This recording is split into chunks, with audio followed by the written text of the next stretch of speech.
இது குறித்த சில முக்கிய தகவல்கள் இங்கே. அமெரிக்காவின் உணவு மற்றும் மருந்து நிர்வாகம் FDA லெனகாபாவிர் என்ற புதிய HIV தடுப்பு ஊசிக்கு அங்கீகாரம் அளித்துள்ளது. இந்த மருந்தை அமெரிக்காவின் கிலியட் சயின்சஸ் நிறுவனம் உருவாக்கியுள்ளது. இந்த தடுப்பூசியை 6 மாதங்களுக்கு ஒரு முறை எடுத்துக் கொண்டால் போதும். இது தினசரி மாத்திரைகள் அல்லது மாதாந்திர ஊசிகளை விட மிகவும் எளிதானது. சோதனைகளில் இந்த ஊசி செலுத்திக் கொண்ட பெண்களுக்கு 100% பாதுகாப்பு கிடைத்துள்ளது. ஒட்டுமொத்தமாக இது 96% முதல் 100% வரை வெற்றி விகிதத்தை காட்டியுள்ளது. இந்த மருந்து இன்னும் இந்தியாவில் அங்கீகரிக்கப்படவில்லை.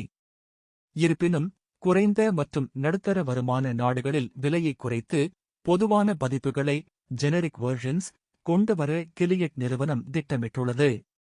இதற்காக இந்தியாவின் டாக்டர் ரெட்டிஸ் ஆய்வகங்கள், எம்யூர் பார்மாசூட்டிகல்ஸ் மற்றும் ஹெட்டெரோ போன்ற நிறுவனங்களுடன் ஒப்பந்தங்கள் செய்யப்பட்டுள்ளன.